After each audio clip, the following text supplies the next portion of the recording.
Good morning बच्चों। तो कल हम पढ़ रहे थे, कल की क्लास में हमने पढ़ा था संविधान के विदेशी स्रोत। तो जिसमें हमने भारत शासन अधिनियम 1935 के तहत जो 6 पॉइंट लिए थे, 6 स्रोत लिए थे, तो उसमें से हम पहला संघीय व्यवस्था ये खत्म कर चुके थे और राज्यपाल का कार्यालय, और तीसरा शक्तियों के वितरण की 3 अनुसूचियां वो खत्म कर दिया था पिछली क्लास में। अब हम पढ़ेंगे न्यायपालिका का ढांचा। न्यायपालिका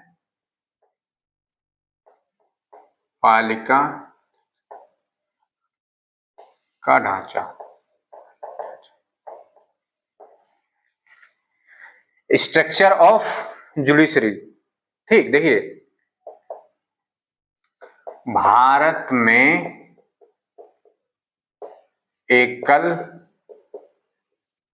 न्यायपालिका है। देखिए बच्चों, भारत में एकल न्यायपालिका है। मतलब एकल न्यायपालिका क्या होती है कि मतलब जिस तरह हमारे भारत में एकहरी नागरिकता है, ठीक उसी प्रकार एकल न्यायपालिका है। मतलब कि सबसे, देखिए आप सोच रहे हो कि राज्यों में तो न्यायपालिका है, राज्यों में तो है न्यायपालिका, लेकिन वो निरंकुश थोड़ी है या अपना अलग कार्य थोड़ी कर सकती है। उन सभी न्यायपालिका के ऊपर सुप्रीम कोर्ट है, तो इसीलिए कहते हैं एकल न्यायपालिका है। ठीक है, समझ में आया। और दूसरा पॉइंट है सबसे नीचे की, सबसे नीचे का न्यायालय कौन सा है? सबसे निचले स्तर का न्यायालय जो है, नीचे से हम ऊपर जाएंगे। ठीक है, निचला क्या है? अधीनस्थ न्यायालय। अधीनस्थ न्यायालय, सबऑर्डिनेट जुडिशरी। ठीक है, क्या हो गया? सबसे नीचे का न्यायालय। फिर जो है, देखिए भारत में सर्वोच्च शीर्ष पर कौन है? सर्वोच्च न्यायालय। सर्वोच्च न्यायालय HC, अर्थात सुप्रीम कोर्ट। अब क्या है, ये सेंटर स्तर पे है। सभी न्यायालय जो हैं उनका हेड है ये न्यायालय। ठीक, अब राज्य स्तर पर शीर्ष कौन है? ये तो केंद्र स्तर पर हो गया। ठीक, ये राज्य स्तर पर कौन है? उच्च न्यायालय। उच्च न्यायालय मतलब HC, हाई कोर्ट। फिर इससे नीचे कौन है? इससे नीचे यही आते हैं अधीनस्थ न्यायालय, जो जिला न्यायालय होते हैं। जिला न्यायालय, अधीनस्थ न्यायालय। इससे नीचे जिला स्तर पर कौन होते हैं? अधीनस्थ न्यायालय। देखिए छठा पॉइंट, कोई भी कैसा भी मामला होगा, उसकी शुरुआत सबसे पहले अधीनस्थ न्यायालय में होगी।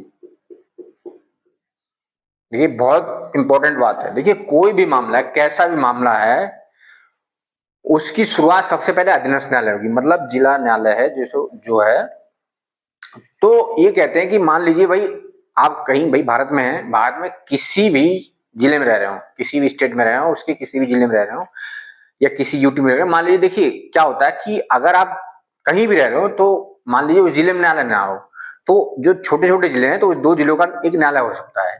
ठीक है, तो अब वही बात मैं कह रहा हूं कि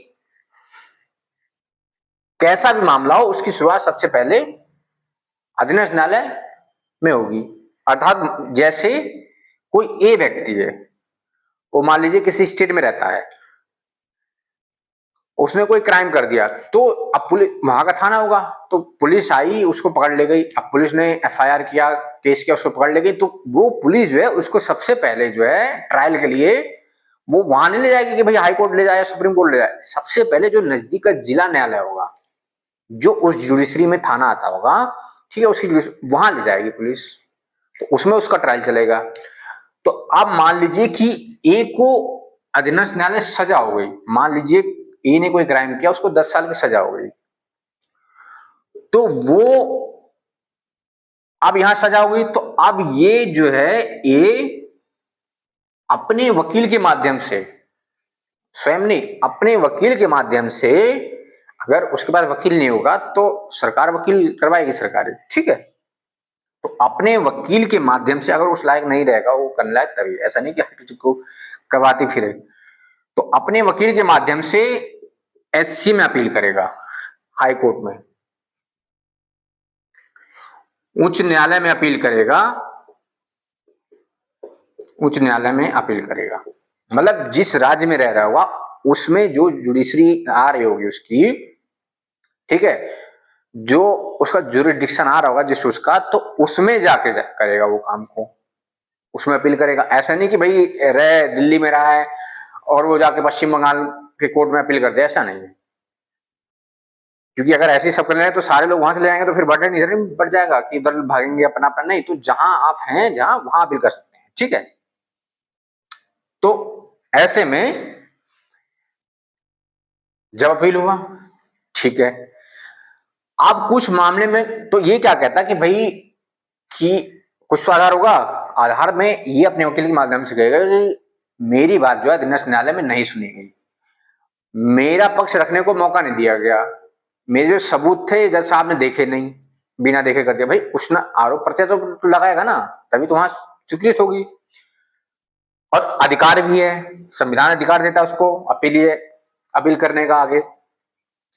तो एससी तो कुछ मामले में देखती है, सुनती है, सुनवाई करती है अपने स्तर से, अगर उसने देखा कि हाँ भाई ये जो कह रहा है वो सही है कुछ पॉइंट में, ठीक है, उसको गलत सजा दे दी गई है बिना सुने, बिना चीजें इसके सबूत के, तो हाई कोर्ट जो है तत्काल उसको वहीं खत्म कर सकता है, उसके सजा को बिल्कुल जड़ से खत्म की सके। अब ये क्या करे, आज सपोज किसी केस में उसने नहीं खत्म कर दिया, उसने जो है अधीनस्थ न्यायालय के जिला न्यायालय के आदेश को जय के तीन रखा बरकरार, सजा ज्यों के त्यों बरकरार रखी, तो ये क्या करेगा, इसको अधिकार है, ये जाएगा सुप्रीम कोर्ट, यहां अपील करेगा, यहां अपील करने के बाद सुप्रीम, भाई ये चीज वो बार लगा कि भाई मेरी बात जो है ना यहां सुनी गई ना यहां सुनी गई, मेरे साक्ष्य थे ना यहां देखे गए ना यहां देखे गए, जहां भी जाएगा अपने वकील के माध्यम से जाएगा, ठीक, अगर वकील नहीं हो तो उसको सरकारी वकील दिलवाया जाएगा, अगर उस लायक नहीं हुआ, सपोज करे उसके पास करोड़ों है और प्राइवेट मुकदमा है, तो उसमें सरकारी वकील नहीं मिलेगा, कंडीशन देख के दी जाती है, ठीक है। तो अब मान लीजिए यहां से भी सजा हो गई, तो कुछ केस में है कि ये राष्ट्रपति साहब के पास जो है अपील कर सकता है, वो अलग चीज मैं बताऊंगा कौन कौन से मामले हैं, ठीक है। अब देखिए मैंने क्या है, कोई भी कैसा भी मामला होगा होगा उसकी शुरुआत सबसे पहले अधीनस्थ न्यायालय में होगी, लेकिन कुछ अपवाद भी है, अपवाद, अपवाद, अपवाद क्या है, एक कंडीशन है अपवाद का, मतलब कि संवैधानिक संवैधानिक अधिकारों के हनन के मामले में कोई भी व्यक्ति संस्था आदि सीधा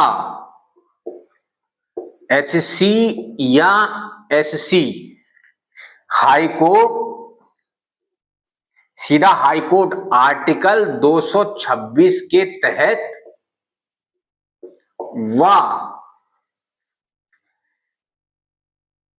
एचसी में मतलब सर्वोच्च न्यायालय में सर्वोच्च न्यायालय में आर्टिकल 32 के तहत सीधा जा सकता है। मतलब अभी आप भैया कहोगे कि आप सर ने आपने जो बताया कि कैसा ही मामला, उसकी शुरुआत जो है सबसे पहले यहां होगी, अधीनस्थ न्यायालय में, जिला स्तर पर। तो फिर ये क्या है? देखिए ये है कि ये संवैधानिक अधिकारों के हनन, मतलब अगर आपके जो मौलिक अधिकार हैं, जो संवैधानिक अधिकार, उसके 5 रिट हैं, मैं बताऊंगा उस 5 रिट के बारे में। लेख यानी रिट, 5 रिट हैं उसके, ठीक। तो वो कोर्ट के अधिकार हैं, ठीक है। तो इस मामले में वो डायरेक्ट अगर उसके मौलिक अधिकार का हनन करेगा, वो चाहे व्यक्ति करे या सरकार करे या कोई संस्था करे, तो वो सीधा हाई कोर्ट आर्टिकल 226 के तहत और सुप्रीम कोर्ट आर्टिकल 32 के तहत जा सकता है।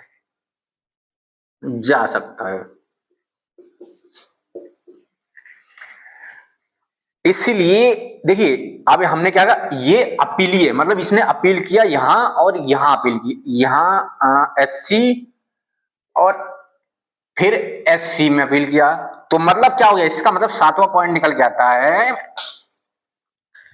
इसका मतलब 7वां पॉइंट निकल के आता है, एचसी और एससी एक अपीलीय न्यायालय है।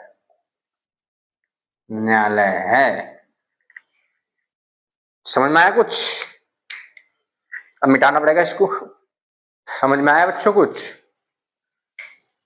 तो देखिए, हमारा एकल न्यायपालिका है भारत में, क्या है? एकल न्यायपालिका। और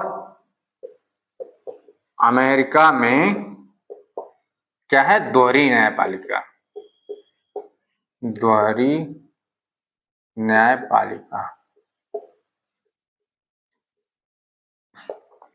मतलब क्या हो? मतलब है भारत में एकल न्यायपालिका है, अगर चाहे केंद्र के विषय या राज्य के विषय, जो सूची बताई थी, अगर उसमें जो भी विषय हैं, चाहे कोई भी विषय हो, अगर उसका उल्लंघन होता है तो उसकी शुरुआत हमारे यहां स्टार्टिंग से की जाएगी, अधीनस्थ न्यायालय से।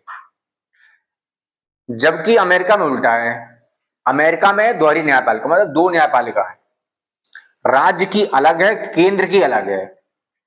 मतलब केंद्र की अलग है और राज्य की अलग है।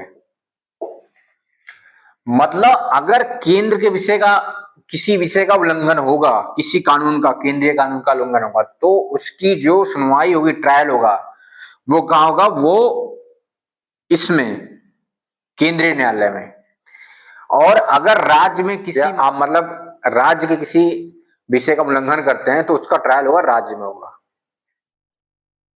ठीक है। देखिए, मैं आपको जब पढ़ाऊंगा ना विधायिका और कार्यपालिका और न्यायपालिका, तो मैं बताऊंगा आपको, बहुत अच्छे से पढ़ाऊंगा उसके बारे में, ठीक है, बताऊंगा। तो देखिए, ये न्यायपालिका हमने अभी यहाँ पढ़ लिया, आगे पढ़ेंगे इसके बारे में और भी, ठीक है।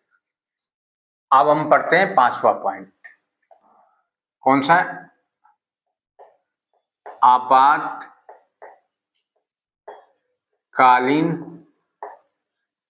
उपबंध, इमरजेंसी प्रोविजंस। भारतीय संविधान में आपातकालीन उपबंध के 3 आपातकालीन उपबंध दिए गए हैं। पहला आर्टिकल 352, दूसरा आर्टिकल 356, तीसरा आर्टिकल 360। देखिए, इसे याद करने का बिल्कुल सिंपल तरीका है, 352, 356, 360, मतलब 4 का डिफरेंस, 4 का, ठीक है। इसमें क्या है? राष्ट्रीय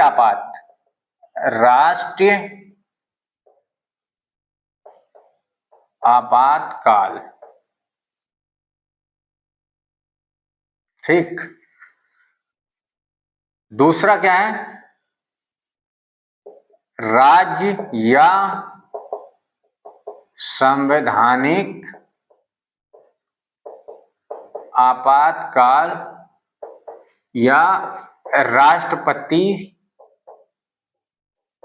शासन। मतलब आर्टिकल 356 को राज्य आपातकाल बोल सकते हैं या संवैधानिक आपातकाल या राष्ट्रपति शासन। ठीक। आर्टिकल 360 वित्तीय आपातकाल। ठीक, ये 3 तरह का आपातकाल है। इन तीनों को लगाने का अधिकार जो है महामहिम राष्ट्रपति जी के पास है। बिना इनके सहमति के, बिना इनके सिग्नेचर के ये इनमें से कोई भी आपातकाल नहीं लगाया जा सकता। ठीक। अब देखिए आर्टिकल 352, इसमें सिर्फ और सिर्फ 3 आधार हैं। इस आर्टिकल को लगाने का जो है आर्टिकल 352 राष्ट्रीय आपातकाल लगाने के सिर्फ 3 ही रीजन है, 3 ही आधार हैं। पहला, युद्ध। अगर युद्ध हो जाए मतलब वॉर हो जाए, ठीक है। बाहरी आक्रमण।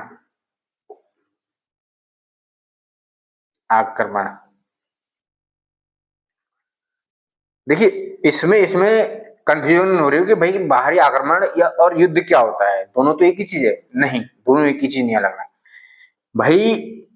युद्ध होता है कि युद्ध मान लीजिए 2 देशों में चल रहा है, ठीक है, तो उसकी आशंका है कि हमारे तक ना फैल जाए, तो ऐसी स्थिति में हम आपात लगा देते हैं, ये हो गया युद्ध, या हमारे ऊपर भी युद्ध हो जाए, ठीक है। दूसरा है बाहरी आक्रमण, बाहरी कोई आक्रमण का हमारे कर दे, ठीक है, वो हो जाता है। तीसरा, सशस्त्र विद्रोह। सशस्त्र विद्रोह,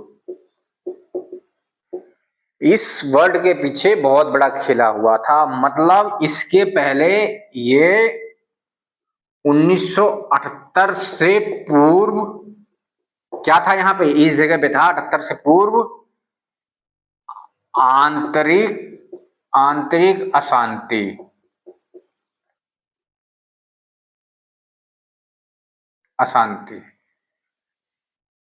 जिसका फायदा उठाकर इंदिरा गांधी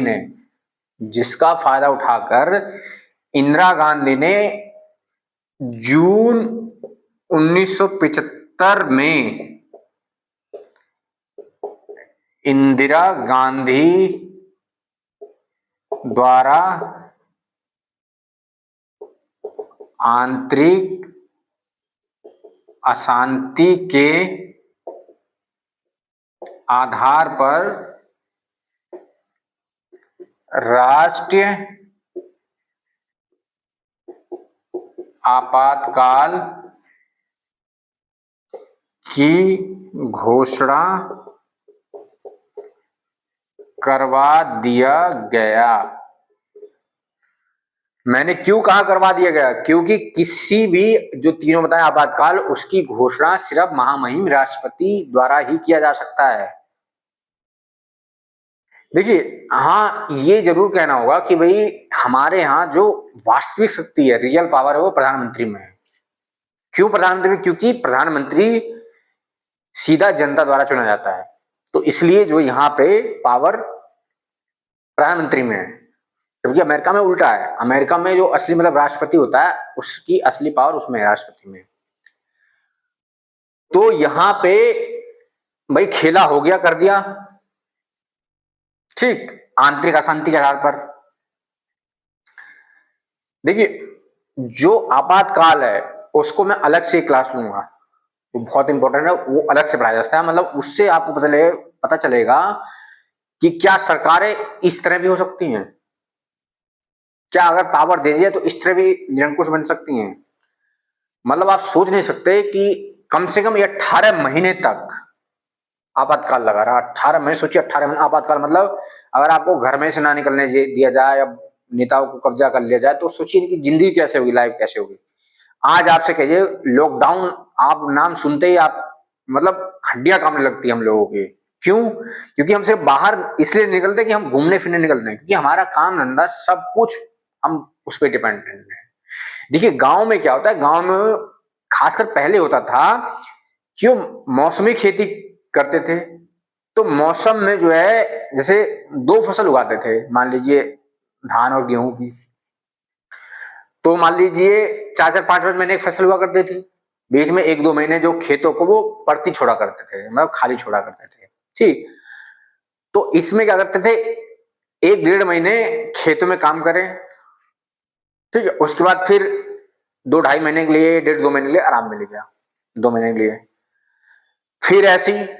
तो ऐसे करके क्या इंसान रह जाता था। लेकिन आज के टाइम पे इतना शहरीकरण हो गया है, तो आज के टाइम पे हम लोगों सबका ही काम मोस्टली, चाहे वो सरकार हो चाहे प्राइवेट व्यक्ति हो, उसका ज्यादातर हो रहा है। लेकिन हाँ थोड़ी सी चीजें बदलाव आया कि भाई ऑनलाइन माध्यम होने की वजह से थोड़ा सा बदलाव तो आया है, लेकिन फिर भी कहीं ना कहीं जब देखिए ऑनलाइन क्या होगा, कैसे होगा भाई, अगर कोई चीजें गाड़ी से आ रही है, ट्रेन से आ रहा है, यातायात के साधन कुछ है, अगर वो सब बंद हो जाएगा तो सामान कैसे पहुंचेगा।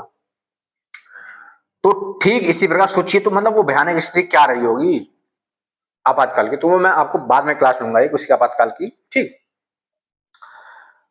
तो अब यहां आंतरिक अशांति खेल कर दिया। अब ये इसके कारण 1977 में इलेक्शन होता है, चुनाव।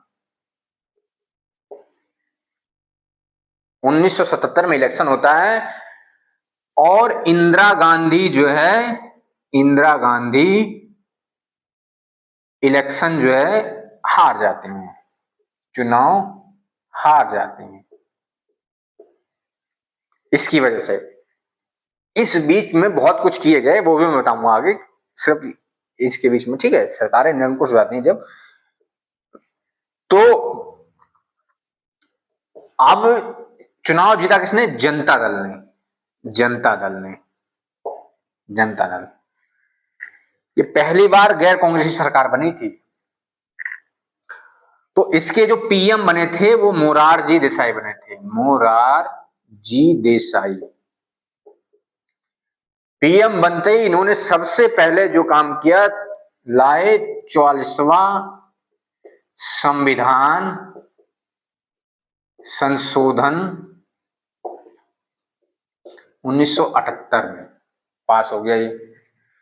इसमें कई सारे चेंजेस किए, लेकिन अभी जो हमें जानने की जरूरत है वो ये जानने की जरूरत है कि इस संविधान संशोधन के तहत संविधान से आंतरिक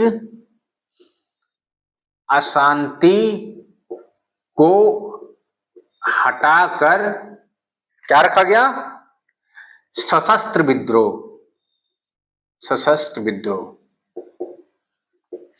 मतलब ये नहीं कि भाई आपके लग रहा है कि भाई आंतरिक अशांति हो सकती है, 4 लोग आपने वो करवा दिए, 2-3 ईंट पत्थर डलवा दिए आपने, फेंकवा दिए कहीं भी, मान लीजिए संसद पे या कहीं भी आप अपने हाउस पे, तो आप समझ रहे हैं कि भाई ये तो आंतरिक अशांति होगी। तो ऐसा नहीं है। कम से कम इसके लिए ये होना चाहिए सशस्त्र विद्रोह, मतलब हमारी सेना विद्रोह कर दे, पुलिस विद्रोह कर दे, ठीक है, इस तरह के। तो ये ऐसी स्थिति में भाई जब पुलिस और सेना विद्रोह कर देगी तो फिर बचेगा कौन? तो ऐसी स्थिति में ही आप लगा सकते हैं, अन्यथा आप ये आपातकाल नहीं लगा सकते, क्योंकि ये सब तो पक्के थे, ये तो बड़े थे, ये तो साबित करना बहुत मुश्किल है भाई। ऐसे थोड़ी कि अपने देश पे आक्रमण करवा देंगे तो फिर आपातकाल लग जाएंगे, तो फिर फायदा क्या होगा? यही एक कमजोर वर्ड था आंतरिक अशांति, तो इसको हटा के इन्होंने किया सशस्त्र विद्रोह। आगे बढ़ते हैं हम, ठीक। देखिए जो आर्टिकल 352 है, राष्ट्रीय आपात, राष्ट्रीय आपात, उसका 3 बार प्रयोग किया जा चुका है, मतलब 3 बार राष्ट्रीय आपात लगाया जा चुका है, 3 बार, 3 बार। ये याद रखने की चीज है, ध्यान रखिए, क्वेश्चन में कभी कभार आ जाता है। 3 बार लगाया गया। पहला 1962 चीन युद्ध पर, चीन युद्ध, दूसरा 1971 पाकिस्तान युद्ध, मामला बांग्लादेश मुद्दा, बांग्लादेश मुद्दे पर। और तीसरा भाई सबको पता है जून 1975 में आंतरिक अशांति के। ये तो युद्ध हो गए दोनों, ठीक है, ये हो गया इसमें भारी आक्रमण मान लीजिए, ठीक है। अब देखिए आर्टिकल 356, 52 तो पढ़ लिया हमने। ये क्या है, राज्य या संवैधानिक आपातकाल या राष्ट्रपति शासन।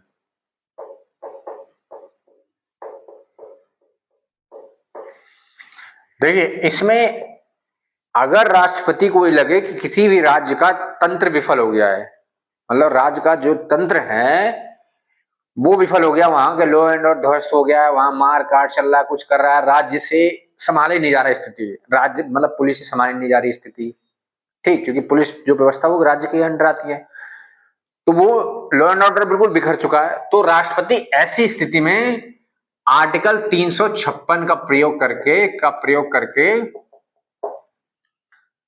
करके राष्ट्रपति शासन उस राज्य में लगा सकता है। और दूसरा आधार यदि राज्यपाल को ये लगे, यदि राज्यपाल को ये लगे कि किसी राज्य का तंत्र विफल हो गया, भाई राज्यपाल को क्यों भेजा गया है, अब राष्ट्रपति को वहां की असली बात क्या कौन बताएगा, तो राज्यपाल ही तो बताएगा। तो अब अगर राज्यपाल को लगे कि भाई इस राज्य का तंत्र विफल हो रहा है, वही बात, तो ये राष्ट्रपति से अनुरोध मतलब लिखित रूप में या आग्रह कर सकता है कि यहां का तंत्र विफल हो गया है,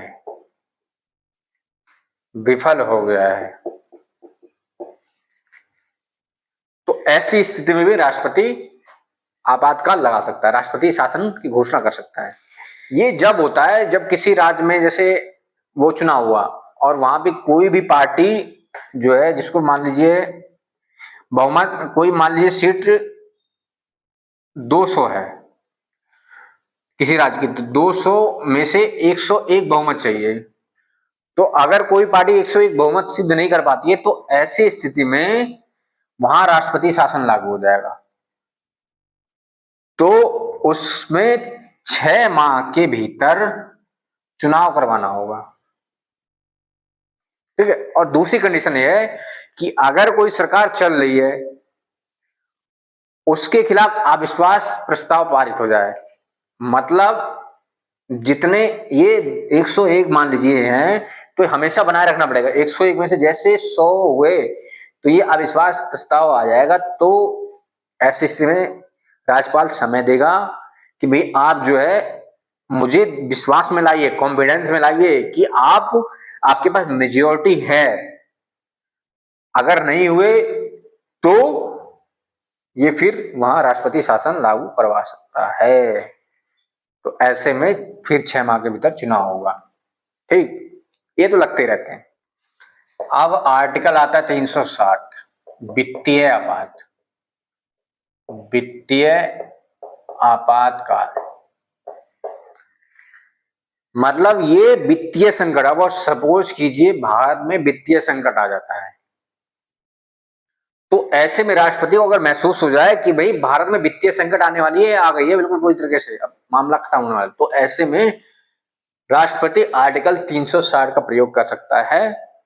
और देखिए ये क्या, ये जो आपातकाल है वो है क्या आखिर चीज, मतलब उसमें क्या होती है, जो सरकारें होती हैं, राज्य सरकार, कुछ ये सब सस्पेंड हो जाते हैं, उसका भागदौड़ जो केंद्र में चला जाता है, वो खुद ले लेता है अपने हाथ में कि अब मैं संभालूंगा, अब आपके बस की नहीं है।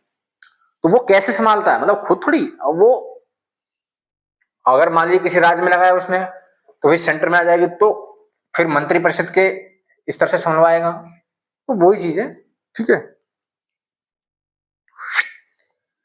तो अब जो है क्लास हो गई आपकी, और ये क्लास थी 6, क्लास 6।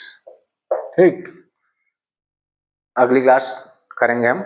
ठीक है, और देखिए एक चीज बचा, मैं एक चीज बता दूं आपको, छठा पॉइंट बचा इसमें, लोक सेवा, लोक सेवा आयोग, आर्टिकल 315 से 323 तक, इसको बाद में पढ़ाएंगे। क्यों, यहां अभी जरूरत नहीं इसके पढ़ने के लिए ज्यादा, इसको बाद में पढ़ाएंगे। ठीक है, अब यहां तक पढ़ लीजिए। अब नेक्स्ट जो आएगा वो हम करेंगे, और स्टेट से कि क्या लिया हमने। ठीक है।